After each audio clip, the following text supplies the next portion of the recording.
హిరణ్యాక్షుడు అనే రాక్షసుని చంపడానికి విష్ణుమూర్తి శ్వేతవరాహ రూపం దాల్చాడు అని ఈ కథ భాగవతంలో ఉంది. అంటే తిరుపతిలో కూడా శ్వేతవరాహ రూపం శక్తిపీఠం ఉందండి. అక్కడ కూడా అమ్మవారిని ప్రతిష్ఠించడం జరిగింది. అమ్మవారి రూపాలలో కిరాతవారాహి రూపము ఉంది, ధూమ్రవారాహి రూపం ఉంది, వజ్రవారాహి రూపం ఉంది, స్వప్నవారాహి రూపం ఉంది. దేవతలలో కూడా విభేదాలు ఉన్నాయి. అంటే దేవతలకు కూడా రాజస, సాత్విక, తామస గుణాలు కూడా దేవతలలో కూడా ఉన్నాయి అంట. అంటే శ్వేతవారాహి సాత్విక దేవత, కిరాతవారాహి రాజస దేవత, ధూమ్రవారాహి తామస దేవత. అంటే అవసరాన్ని బట్టి దేవతలు ఆ రూపం దాల్చారు. అంటే ఈ కథ భాగవతంలో ఉంది. అంటే పూర్వము వారాహిమాత కోసం, వారాహిమాత అనుగ్రహం కోసం హిరణ్యాక్షుడు అనే రాక్షసుడు తీవ్రంగా తపస్సు చేస్తాడు. అంటే అసలు ఇంకా అన్నీ మర్చిపోయి తపస్సు అంటే కొన్ని సంవత్సరాలు చేస్తారు కదండి. అలాగే హిరణ్యాక్షుడు అనే రాక్షసుడు వాడెంత దుర్మార్గుడైనా సరే అమ్మవారి అనుగ్రహం కోసం తపస్సు చేసి అమ్మవారు ప్రత్యక్షం అయ్యే వరకు కూడా వాడు ఆ తపస్సు విరమించుకోడు. ఇంకా వాడు దుర్మార్గుడని తెలిసిన కూడా వాడు ఎలాంటి దుర్మార్గమైన వరాలు అడుగుతాడని అమ్మవారికి తెలిసినా కూడా అమ్మవారు ప్రత్యక్షం అవుతుంది. ఎందుకంటే వాడు తపస్సు చేశాడు కదా అమ్మవారి కోసం. అందుకోసం వాడు అమ్మవారు ప్రత్యక్షం అవుతుంది. అప్పుడు అమ్మవారు ప్రత్యక్షమైనప్పుడు ఆ దుర్మార్గుడైన హిరణ్యాక్షుడు ఏమని అడుగుతాడంటే, అమ్మ, నన్ను ఎవ్వరూ సంహరించకూడదు, నన్ను మానవులు కానీ దేవతలు కానీ దేవుళ్ళు కానీ ఎవరూ నన్ను సంహరించకూడదు అని వరం అడుగుతాడు. అప్పుడు అమ్మవారు సరే అని వాడికి వరం ఇస్తుంది. మళ్ళీ వాడు ఏమని ఆలోచిస్తాడంటే, ఒకవేళ ఎవరు సంహరించకపోతే నన్ను అమ్మవారే సంహరిస్తుంది కదా అని డౌట్ వచ్చి, వాడు దుర్మార్గుడు కదండి, వాడికి పదవి మీద వ్యామోహం, నేనే గొప్ప అనే వ్యామోహంతో ఉండి అమ్మవారికి ఇంకో వరం కూడా అడుగుతాడు. అమ్మ, మీరు వరం ఇచ్చినారు కదా, మీరు కూడా నన్ను సంహరించకూడదు అనే వరం అడుగుతాడు. అప్పుడు అమ్మవారు సరే అని వాడికి వరం ఇస్తుంది. అంటే ఇట్లా కాలం గడుస్తుంది. వాడు రాక్షసుడు కదండి, వాడు అంటే వాడికి దుర్మార్గమైన ఆలోచనలు ఉన్నాయి. అంటే ఇంక అప్పుడు ఆ అమ్మవారు ఆ వరం ఇచ్చినారు కదా వాడికి, ఇంకా నన్ను ఎవ్వరూ ఏమి చెయ్యలేరు, నన్ను ఎవ్వరూ చంపలేరు అనే ఆలోచనతోటి వాడు ఇంకా దేవతలని, ఋషులని, అంటే మానవులని అందరినీ హింసించడం మొదలు పెడతాడు.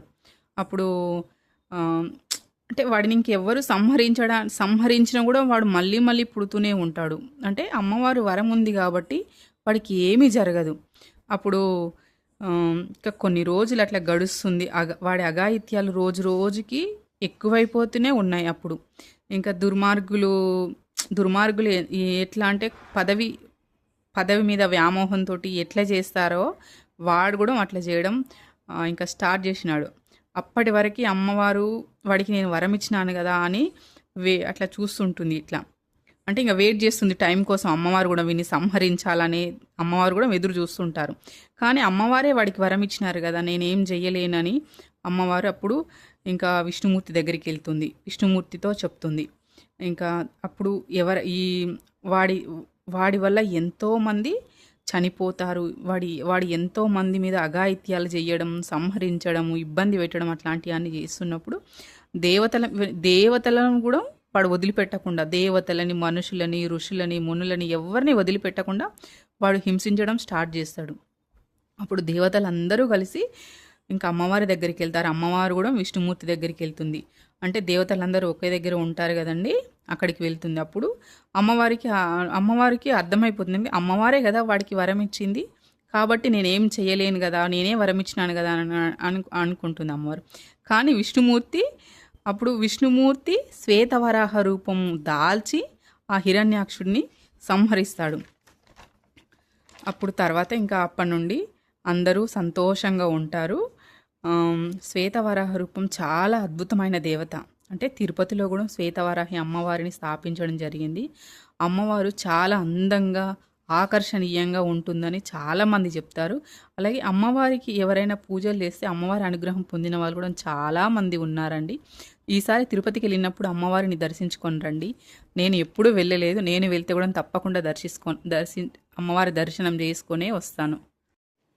అమ్మవారిని అందరూ పూజించుకోవచ్చండి. అంటే అమ్మవారి సాధకులకు మాత్రమే అమ్మవారిని పూజించే విధానం కొన్ని పద్ధతులు తెలుస్తాయి. కానీ మనందరికీ ఆ పద్ధతులు తెలియవు కదండి. మనం నార్మల్గా మిగతా అమ్మవార్లను ఎట్లా పూజిస్తామో అలా అమ్మవారిని పూజించినా కూడా అమ్మవారి అనుగ్రహం మనకి కలుగుతుందండి.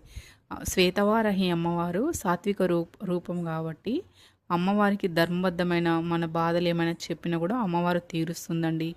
ఇది ఎంతోమంది చెప్తున్నమాట. అమ్మవారు ఎంతోమందికి అనుగ్రహించినారు, ఎంతోమంది బాధలు తీర్చినారు కాబట్టి అమ్మవారిని అందరూ పూజించుకోవచ్చు.